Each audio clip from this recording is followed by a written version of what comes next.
About to load the plane. Rangers, Diamondbacks, World Series.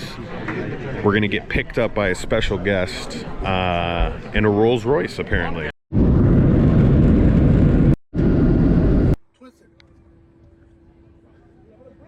Maybe because your door's open? No.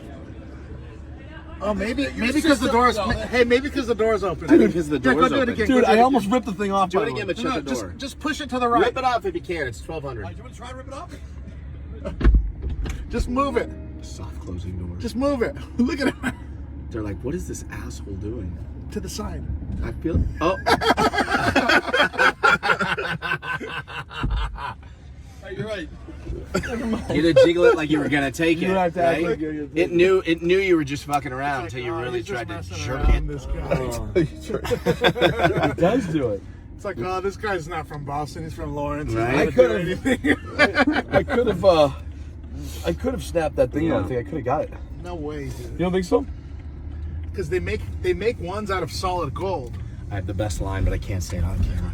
But anyways, John, it's like a baptizing tonight for us because I've never been to a Rangers game. You've been to a Rangers game. Yes. So This is a Ranger for me, game in enemy territory. Ranger game in enemy territory, I don't know how hostile it'll get. Because here's the thing. Not like being in Boston. No, like, no. You don't If wanna we do were, that. if we were in Boston right now, we should be definitely. I'd wear a Red Sox jersey. Yes, yes. But no, I don't know. If things do get hostile tonight, though, like when in Rome, do as the Romans. Like I'll get into a fight with the Diamondbacks fan, if need be. If there's like. The good thing is we should be in the friends and family section of the Rangers, so we'll be surrounded by Ranger people. Okay. Yeah. Okay. Because That's. they know better than to put them in general pop.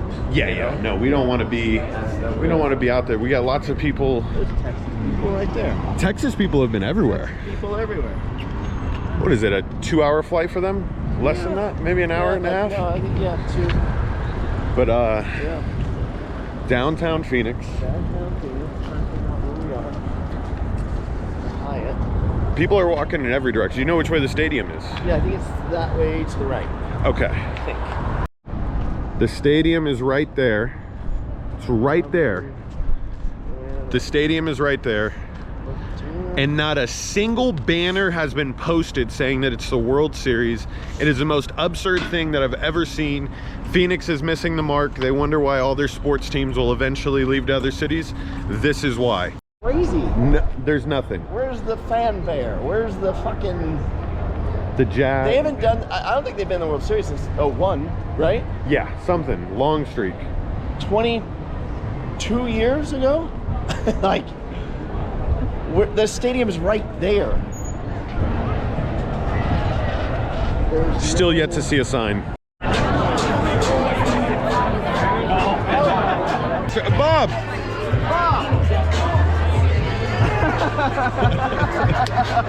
Dude, you would think that's set up. How's it going, bro? Let's go. What the fuck, motherfucker? You know, Bob, I only go to the World Series once with Jon Orlando here on a 60-1 ticket. Some of us are on 80-1. You know, You were late to the party. I was opening day, but circa tough lines. You're on 60-1 too? He's on 60-1. I'm on 60-1. This is a mistake. It's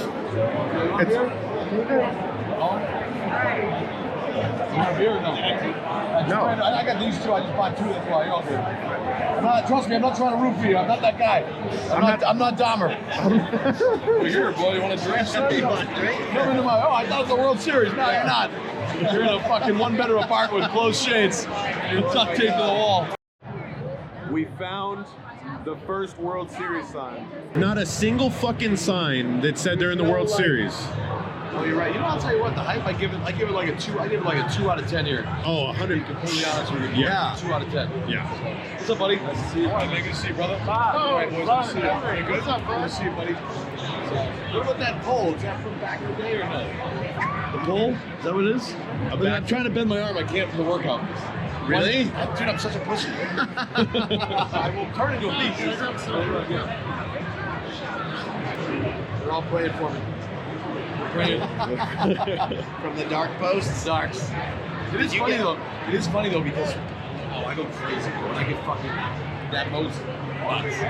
But it's funny because like I go out and I'll forget that I put so much shit out there, and I'll go up and be like, "Hey, what's going? Are you all right?" Right. Like, what the fuck is this guy talking about? If I'm all right.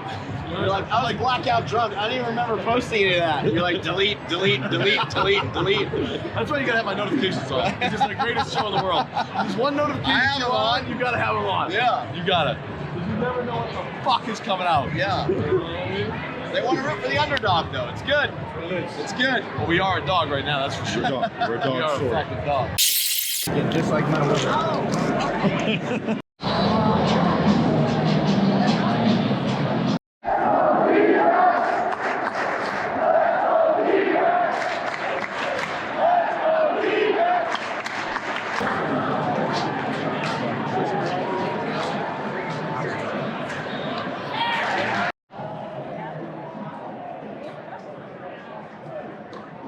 Oh yeah!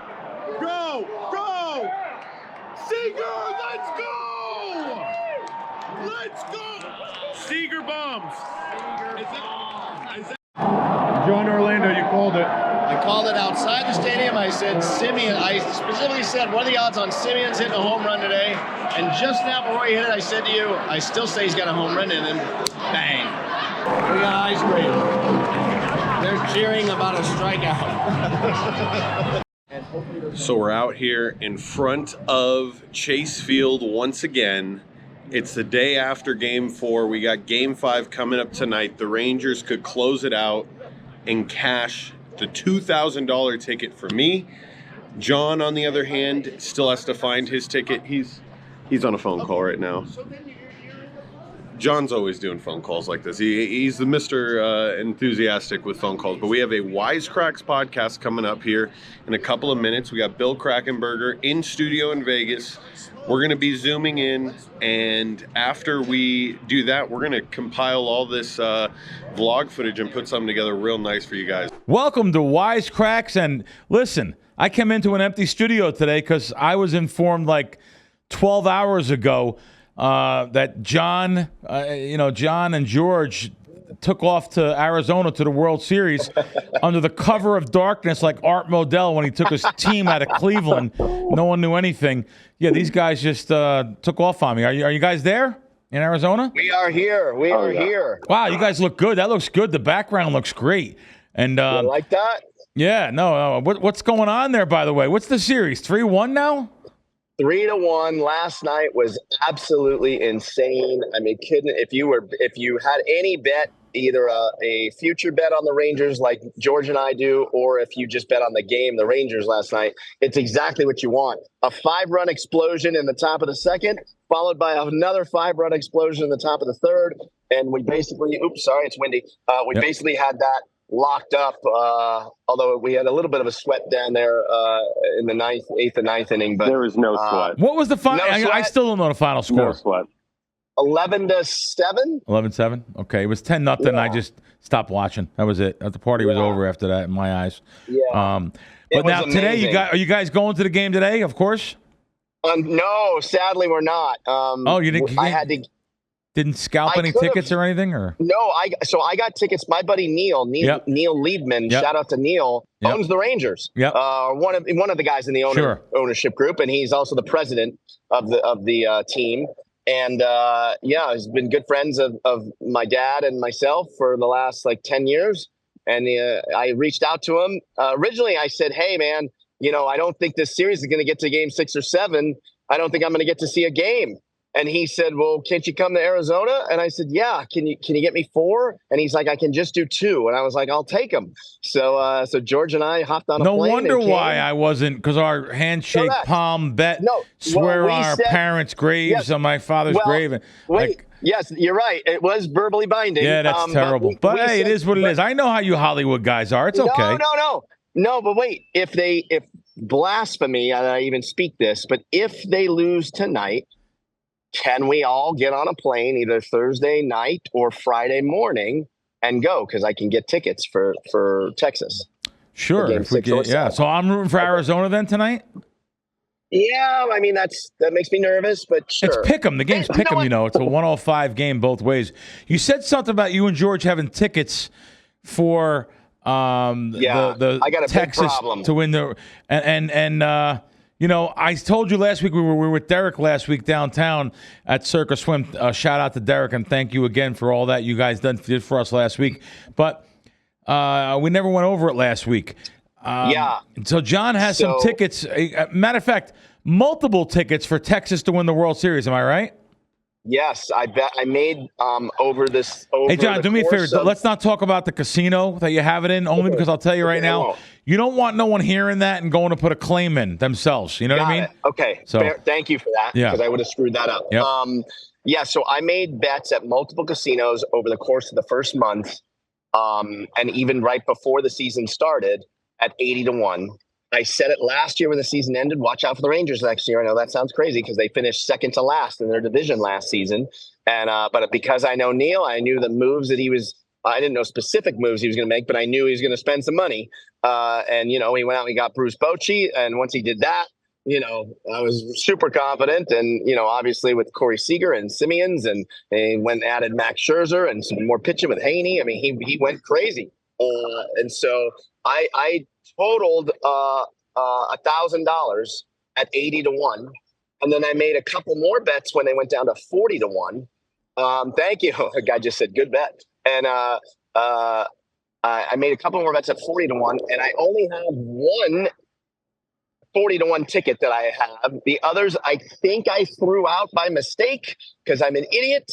But when I get home today, it's gonna be Hurricane Jono, and I'm gonna rip through my whole place and see if I can find these tickets. If not, then I need to call Uncle Krackomberger, and you have to tell me what to do. Yeah, no. I want to put that into motion today, actually, just in case. So hopefully they could put a stop on these tickets. I'll call you after the pod here because honestly, though, you said you gave your player card, right? So yeah, by giving your player card, they're not going to cash a ticket for anybody else. That goes right to you. That kind of money. I originally said yes to that. Okay. Although I can't remember, I'm not going to mention the names of the casino. I'll tell you after. But there's one, I can't remember which one. I want to say that actual casino doesn't run the sports book. It's someone else, so they wouldn't take my card. Okay. One of them could that be possible? Yeah, that could be possible. Yeah. Okay. All right, so we'll figure that out. I still know the dollar amount, and I could still tell you approximately what date it was. Okay, yes. And they know their exposure too. And the casinos, you bet them out. I'm very friendly with the managers, so the guys that run it. Okay. So we should be okay. Okay. But I mean, it would make for a great story if you had six figures in tickets you never cashed in. That would make for a good story too, though. No, it's a horrible story. Okay. It's not a story. That's a nightmare. Okay. Yeah. No, that is. George tailed the bet as well. What did you bet, George? I bet the Rangers at 60-1 for $20 to win $1,200, and then I doubled down at the start of the playoffs. And then, so now I got my pool up to around $2,000. I've only bet $150. So I'm definitely looking forward to possibly cashing this tonight. Bill, I'm sorry about it. That's your gripe with John and Neil Liebman for the tickets on not being able to come yesterday. But hey, if you're rooting for the Diamondbacks tonight, it's not a bad spot to possibly fade the Rangers. The city was electric. The way that it appeared on TV, it definitely felt the same way in person. There's a few gripes that I have though in regards to the promotion of the World Series here. Behind John and behind me, these are the only World Series signs that we got, and that's a shame. But the whole city doesn't have World Series flags everywhere, and airport, everyone going crazy. No, there's none of that. Nothing. So we walk down the street and you don't even see Suns items. There's nothing that signifies that this is the World Series. And we walked a good deal of downtown because yesterday after the game, John, I don't know what he put in his directions. We walked 1.5 miles in the wrong direction. We did. I have to put in the directions and then we make it back, but still no signs. No signs. So it was a perfect chance to really scout out the rest of it. Wow, this is poor not like job. fair weather fans, are they? Like sometimes I go to Florida and see like stadiums half empty or a quarter of the fans in the place. It's like don't they even care about their fans and World Series? And I've seen that in some other spots in California too, though. So, but it seemed I didn't think for a World Series that would happen. So this has to shock you guys a little bit. It completely shocked me.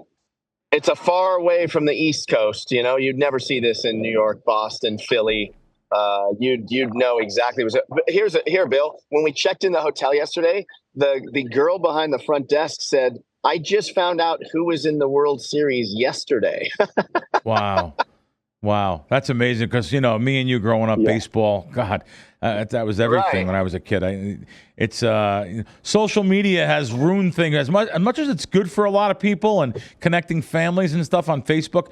It has ruined it for so many others that are just out of touch with reality, and everything is in their phone and their social media, and even someone that's in town doesn't even realize like what's going on. It's a big. I would think it'd be a big week for them and their fans, and it sounds like it's a lot of out of town people coming in too. I'm sure for the World Series. Now, Bill, let me ask you this. Let's talk about hedging for a second. Yeah. I didn't hedge anything yet, so a proper hedge would have been at the start of this series to put a little something on the Diamondbacks, right? Yep. That would have been like a proper hedge. Yep. Here was my plan. My plan was wait until we're facing elimination and put like maybe 15 grand on the Diamondbacks to win. If they lose, if the Rangers still win that game, now we go to like a game 7 and then maybe put like 25 grand or 30 grand on the Diamondbacks, and then either way, I'm still going to be up a nice piece. Is that okay to do? Well, it'd be okay if you had the tickets, John. Right. I mean, there's that. you don't even know if you're getting paid.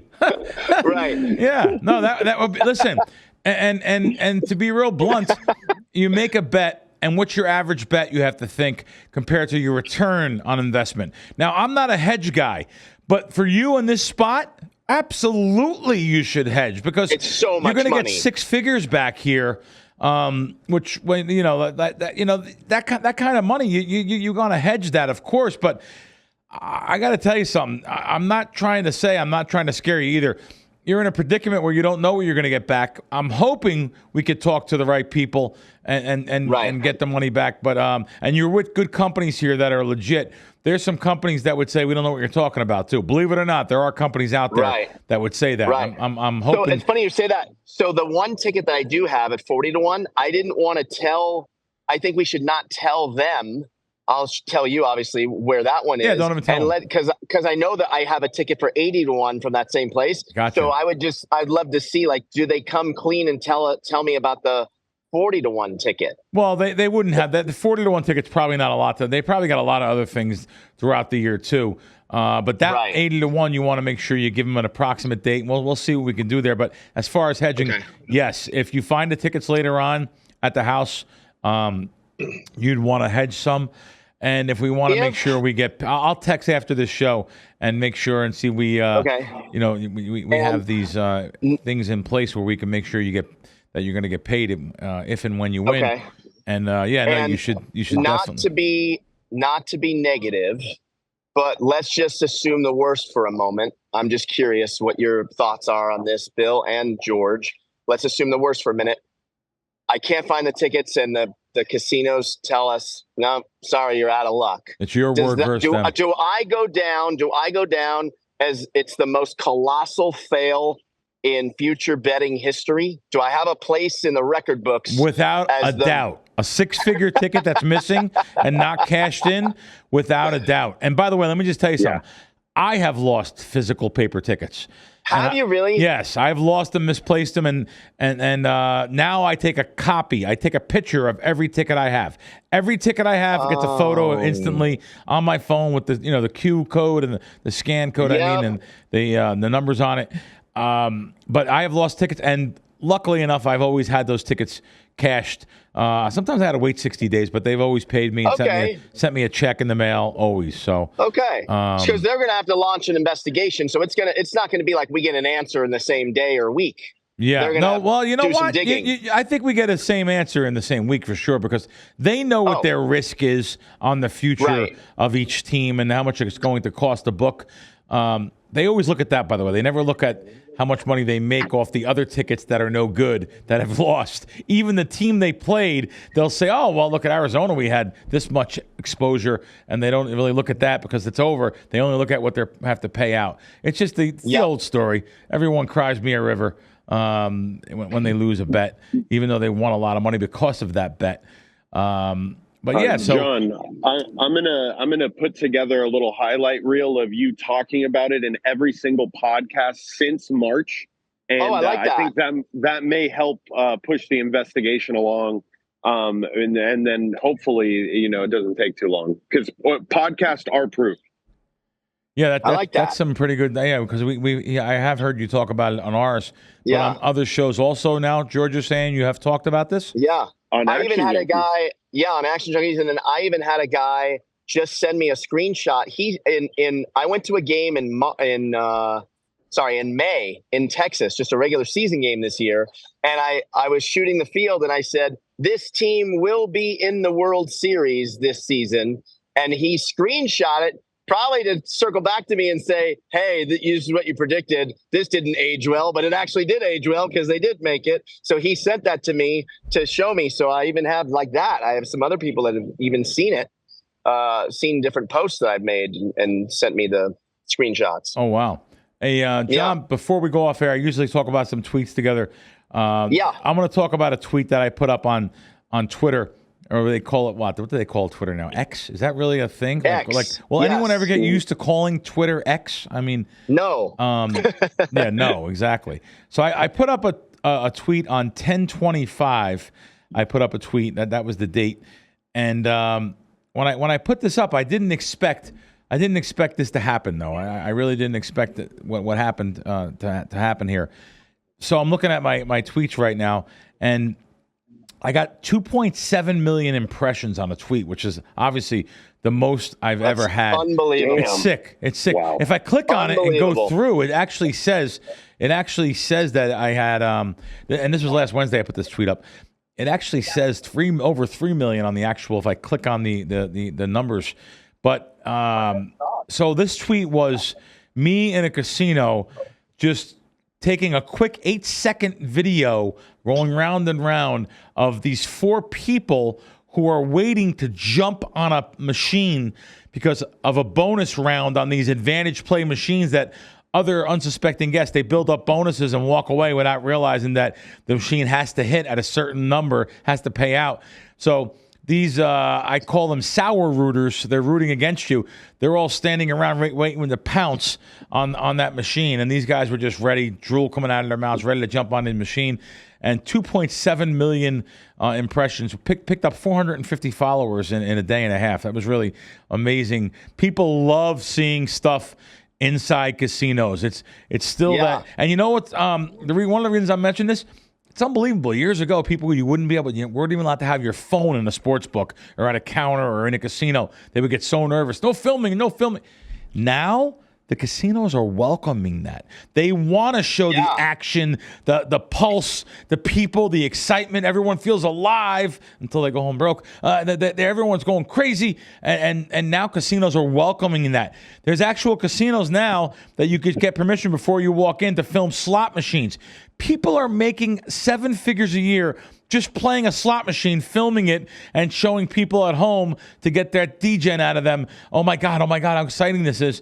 It's amazing what a difference the perception, and it's amazing what a difference it is the home viewer. Years ago, if you were a gambler, it was like closet gambling. People would say, oh my God, you're a DJ, you're talking about sports. You bet sports for a living. You bet sports. Oh my God, are you gambling? Now, and with all these sports legalizing sports betting and casinos being in every state, 3-hour drive from everyone across the country, it's fashionable, it's sociable, it's fun.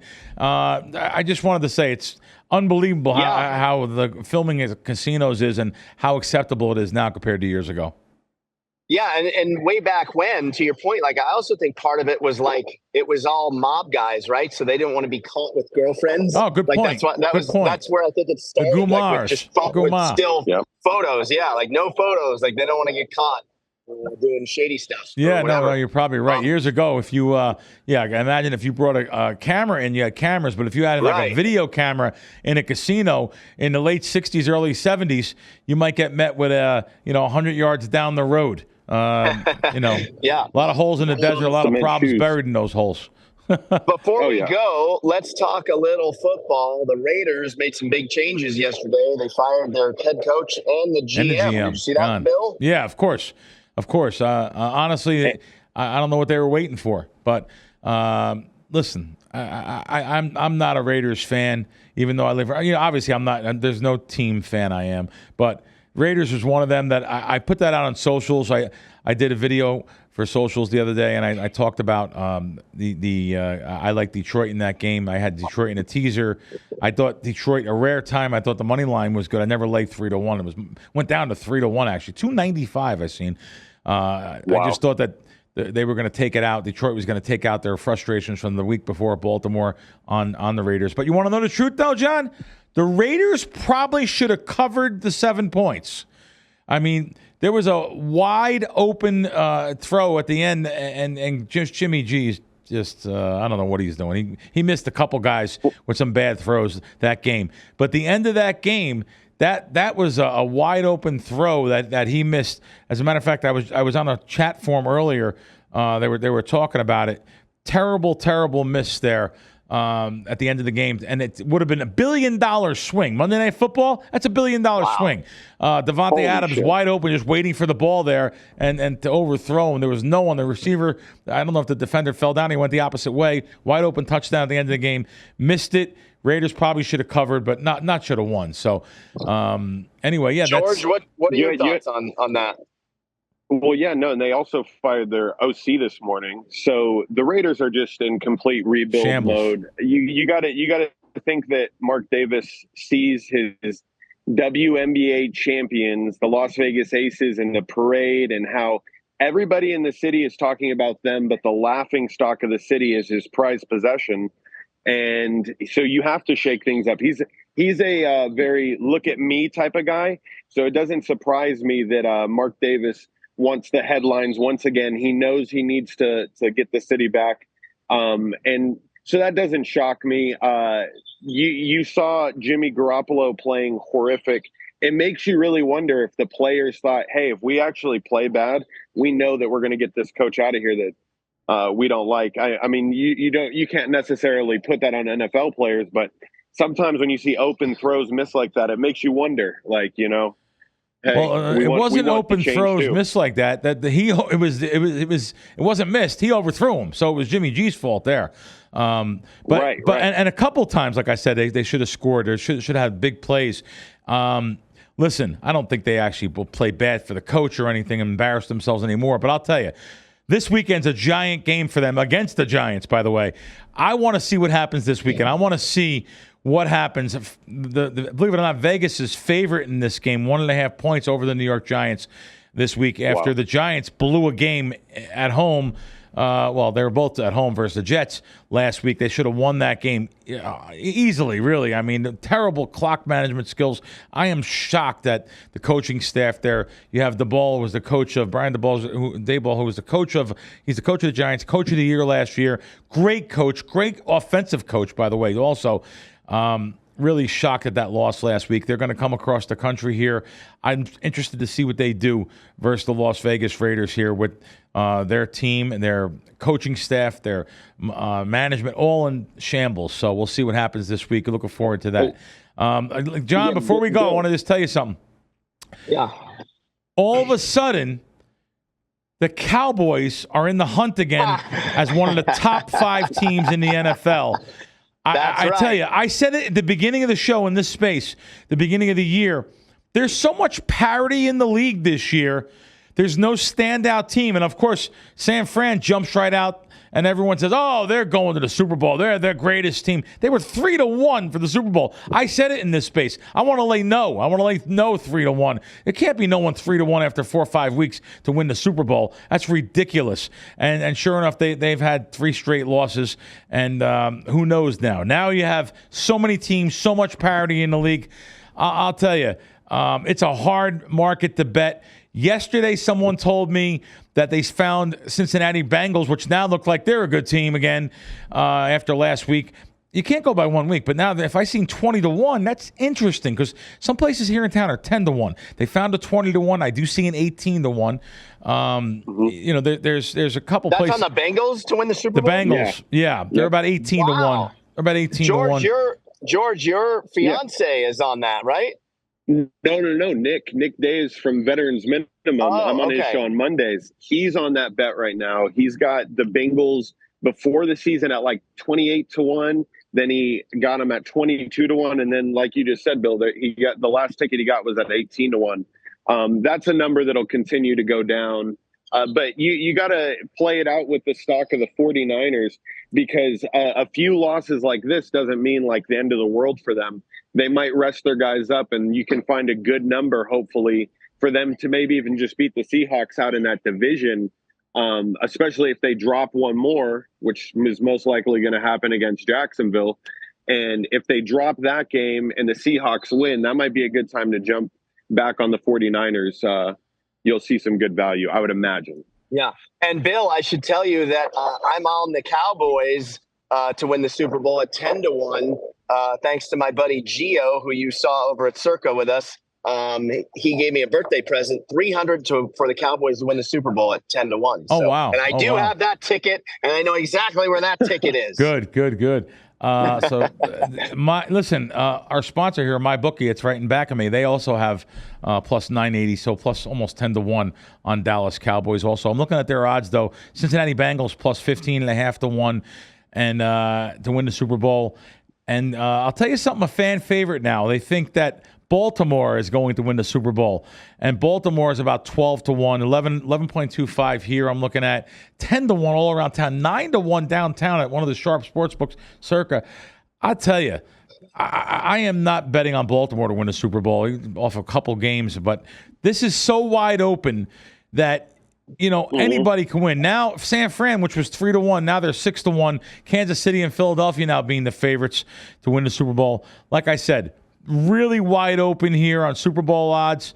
Our sponsor of MyBookie here in the background has a great bonus of 10%. We want to talk about that. 10% bonus, one-time rollover. That's the main thing. So a one-time rollover is a great thing to get a sportsbook bonus. And plus, they have the greatest teaser odds, 120 on a 6-point teaser. There's not a place in Las Vegas that has a 6-point teaser minus $1.20. So MyBookie.ag has that. We want to give them a shout out. And I just wanted to tell you about the odds on the Cowboys and stuff. You're still you're still in the hunt again after they lost. I think it was 42-10 versus San Fran. Now they might be back after every given Sunday. All these odds are all jumping around this year. Like I said, parity amongst these teams. And all right, guys, I guess we're all finished up there. We'll see what happens with the Rangers there in Arizona. I may see you guys in Texas. We have a great guest this week. I'm actually seeing him here on my screen. Really excited to bring him in to Wise Kracks this week. Multi-talented as they come. 9-year NFL veteran, tight end, turned NFL analyst and host. You could see him all over the Inside the Birds Network and Inside the Tape with Greg Cosell, who I love Cosell too. You guys do an unbelievable job. And of course, our female podcasters and watchers of TV, I'm sure they will definitely know them too. Known for his star turn as Heartbreaker in The Bachelor Nation. Let's welcome Clay Harbor to the Wise Kracks. Hey, Clay. Hey, appreciate you guys having me on, man. Excited to be on with you Well, guys. thanks for being on. And am I right with the Bachelor thing was a giant thing. I know when I was doing some research on you, just because I wanted to know which one of those shows you were on. Of course, I'm a man. I don't know. I just don't watch those kind of things. I do watch American Idol, I admit, though, or one of those things. But however, though, wow, I seen some clips on YouTube and stuff. Absolutely great stuff. You've had an unbelievable career. And like I said, the beginning when I introduced you, multi-talented, multifaceted. You really have come a long way. Did you ever dream that you would have this kind of a career growing up, even in college when you were, redshirted? Like, did you ever dream that this would happen? You have to pinch yourself sometimes, because I have to pinch myself, by the way. Sometimes I grew up, literally poor. So, but I mean, did you have to pinch yourself and then say, "Wow, look at this"? It's funny. I've always had this kind of, I don't know if it was rightly placed, but this self-belief, even when I was a redshirt and I was one of the worst wide receivers on my college team, that somehow I was going to make the NFL when I couldn't even play on the Missouri State team. My first 2 years, I get redshirted. Then my freshman year, I don't step foot on the field. I'm picking splinters out of my butt. I'm sitting on the bench so long, and that's for 2 years at an FCS school. For some reason, I still had this belief that I could do it. I ended up getting moved to tight end. I gained some weight and able to keep my speed, and I ended up being a 4th-round draft pick and being a 3-time All-American, 3-time first-team All-Conference. Wow. But for some reason, I always had this feeling, this belief that that's something I could do. But like you said, when I look back now, growing up, I shared a bed with my mom and my brother and 10 other family members. We lived in a trailer together. It's like wow. we were poor folks called us poor. That's right. Those canned food drives, we got those cans. Yep. That's how poor we were. But it is cool to look back and say, my parents didn't even graduate high school, and I'm finishing my MBA. So there's some cool things, and I'm like, wow, you really have come a long way. But for me, it's always been about the next step. And I've never really thought that, like, wow, like, I can't believe this. For me, I'm always focused on where can I get to instead of where I'm at or where I've been. Beautiful, beautiful. And, just to hear that, and I didn't know that about your background, about when I said I grew up poor, I didn't know you grew up like that either. Yeah, it's been a long drive. Our parents worked so much harder. I'm sure yours did too, because my mother didn't graduate high school either. But they worked so hard to not have the upbringing that they had or the life that they had. And my mom worked 2 jobs. My father worked 2 jobs. Same thing I'm sure you had in your family. They worked so hard to give you a better upbringing, you and your brother, your family.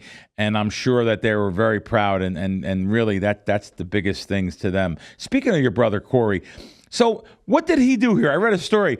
Did he go to the coach or coaches of Missouri State to try to give you a chance, like to try to say, give my brother a chance? Is that what I'm reading? I read correct? Yeah, when my senior year, we're from a really small town in Illinois. I mean, in the middle of cornfields, there's drive your tractor to school day. Me and my brother were the only 2 minorities in the whole town. I'm talking about 3,000 people in the middle of cornfields in central Illinois. I graduated with 60 kids in my senior class. Wow. So there's not much. My table's shaking here because I'm pounding it. But so really small school. So I was good and I can play. And senior year, I think I had like 24 touchdowns in 10 games. But it's the competition you're playing with. And my brother would keep going to the coach's office, like, hey, really give this guy a chance. I know he's playing against this, 5'7" white kid at cornerback, and he's jumping over him and scoring a touchdown, but he can really play. And he kept bugging him. The coaches finally looked at my tape and said, wow, I think we really do have something here. And they brought me in. So luckily for me and for my brother, he was able to stay on these coaches to where they actually gave me a look and gave me a realistic shot, because out of my hometown, where I'm from, that doesn't happen often because it's just such a small place and the competition there isn't good. Oh, wow. That's a great story. Great story. Like you said, All-American in college you played for some of the best coaches of all time. I mean, Belichick, Andy Reid, Sean Payton. I'm reading these coaches and I'm like, wow. What a feeling that must be. Let me ask you, what was the toughest one of that bunch, or the toughest coach you ever played for? And Who did you learn from? Did you learn more from one than the other? Did you really say this guy was great out of those coaches or any coaches you played for? Who was really the one that stands out to you? I would say my favorite head coach, and I'm not just saying this because obviously Philly, but would be Coach Reed. Okay. I think he was just a really, really good coach, but had his players backed, and I really loved playing for him. I really like Gus Bradley with the Jaguars as well, and obviously playing for Bill Belichick. I would say he was the hardest coach. I mean, the level of discipline that he instilled in the players was pretty crazy in the off-season training program. I mean, we were running like we were track stars out there. I mean, that was some pretty hard stuff, and that's why I think he was so successful. Obviously, it hasn't carried over to the recent times with what's going on with them in New England. But the coach I'd say I learned the most from at tight end, it'd be a tie between Dan Campbell and Brian Dable. Both those guys were my tight end coaches. And then for not a long period of time in New Orleans, I played there for a year, but I was in IR after the first game of the season. So I just had an off-season, preseason training camp with Dan Campbell. Such a smart guy, such a great dude, good coach. For me, it's not surprising at all that he's been able to do what he's been able to do with this team. Players love him. Coaches love him. He treats you with respect. He used to play the game. He's a guy that knows what it's like to be there. So he treats his players how he wanted to be treated. He knows football. So that's why he's so good. And then Brian Dable is a very intelligent guy. I know he's not having success right now with the New York Giants, but, I mean, that guy taught me so much about tight end. Going there with Big Gronk, I was kind of jealous just knowing that he got to spend his whole career with Brian Dable. The guy just knew so many things, just the fundamentals, the game, helping you learn coverages, fronts, all that stuff. Brian Dable was really good. He would chew you out now. He would let you know if you didn't play well, but he was a guy that was smart, and I really respect him and appreciate that I was able to play under him to this day. Wow, you got some big names there. That's obviously that's the coach of the year last year, and he's having a tough year this year. I kind of feel bad for him, but I could see him on the sidelines, how mad he gets, and the faces he makes, and the not even faces. He tells people things like it is. I could see he'd be a tough coach to play for, but you're saying that he was one of the best coaches too. And speaking of Campbell, I mean, I can't believe we're on this show and every week we talk football. Last year they were talking about firing him, like that was in the media. How can you fire this guy? After he was on Hard Knocks. I love Hard Knocks every year. You get the inside of one team. I know that same kind of stuff goes on in every camp, but I was a big fan of him, big fan of the team.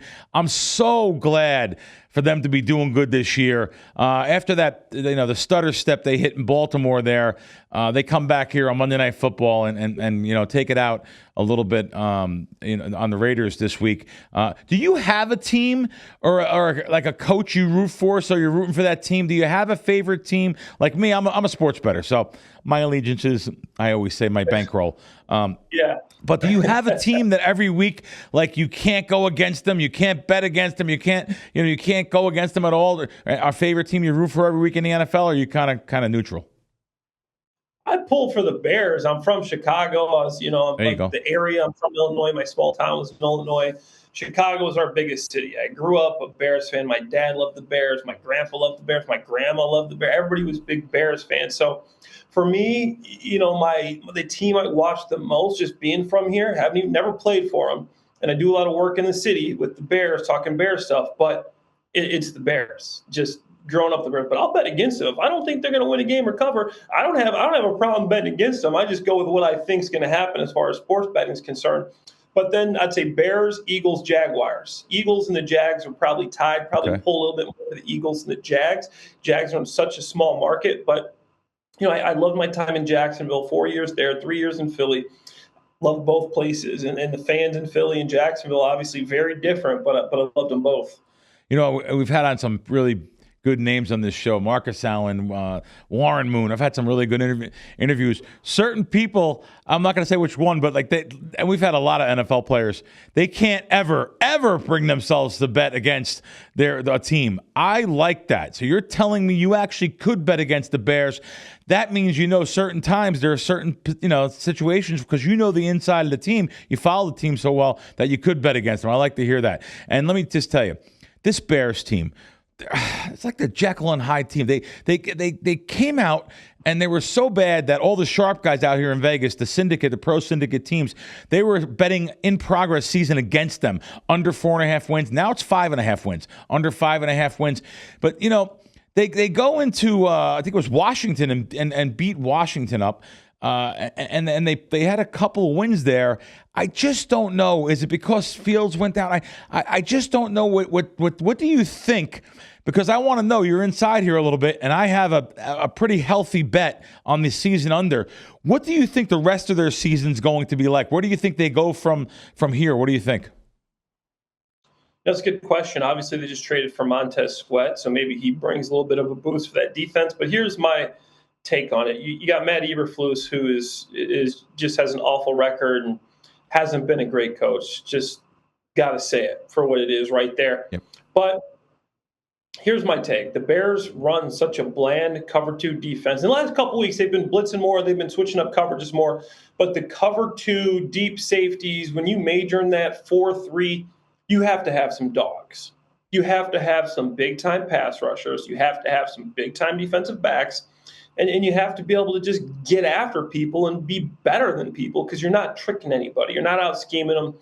Certain 3-4s, cover 1, cover 3. You can out scheme guys, put guys. When you got those 2 deep safeties and these 4 down linemen, you're not tricking anybody. You got to be able to just outplay guys with your players, and the Bears don't have that. And until they do, they're just going to keep getting beat like they are. And I think that's one of the reasons they traded for Montez Sweat, and some people say, why? He's got 9 games left on his contract. You're giving him a second-round pick. The Bears' second-round pick will probably be a 33rd, 34th, or 35th pick in the overall draft.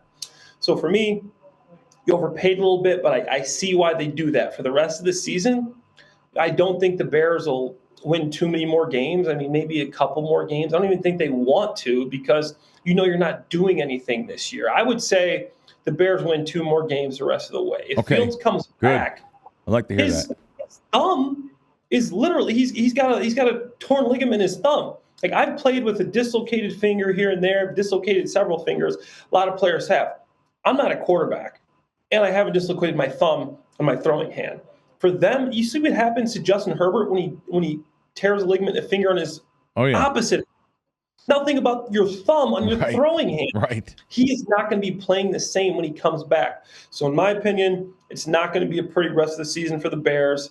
And, heading in the offseason, I don't know if Matt Eberflus will keep his job. Yeah. I have under-season wins on the Bears. Sorry to root against your team, but 2 more wins would be fine for me also. Speaking of which, I'm on your Twitter page.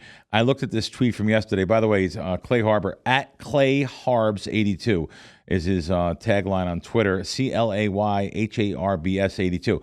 This tweet got 310,000 views so far from yesterday. Was it yesterday? I think it was yesterday.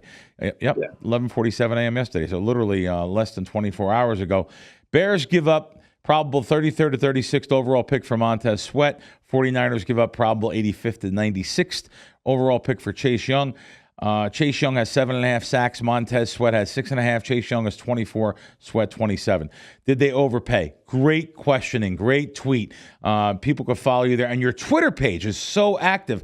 You're on there all day long putting out a lot of good information. I want people to follow you. And that one is a really, like I said, 310,000 views on words. Usually it takes a video to get over a couple 100,000. So people really respect your words out there. And I just wanted to give you some props for that.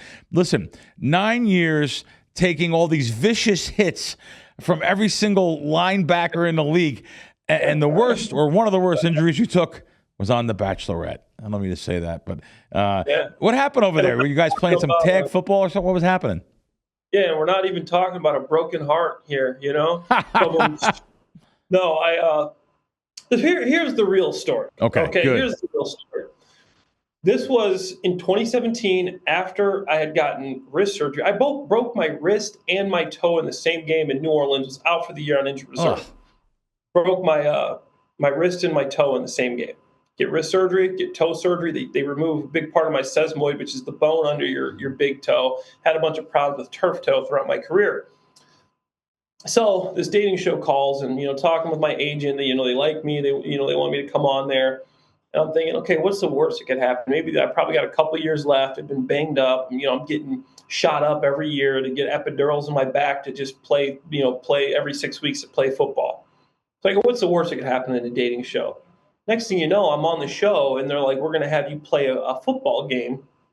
I was cleared with my wrist, but it never was fully healed. And to come to find out, it was misdiagnosed. That was the first time I've ever done anything since the surgery. First thing I do, I try to just play quarterback. End of the game, I'm getting competitive. I'm trying to impress this girl. I'm trying to show out a little bit. You got to be the athlete, show out for the girl watching you. So I'm going to go and I'm going to score a touchdown, win the game at the end. First time I do, I go, I run a little bit, I stiff arm a guy with my left hand. I just feel a pop and okay, this thing wasn't fixed. And it was just excruciatingly painful. And obviously they play it like I broke my wrist, which it was. I did have to leave. I did have to get surgery. Actually, I had to get 2 surgeries after that to fix what was already, banged up a little bit. But it happened on The Bachelorette when I'm playing against a dictionary salesman, a male model, and a guy that sells medical devices, and I'm the only NFL player there, and I'm the one that gets hurt. So I don't know how it happened. When it happened, I'm like, this isn't even scripted.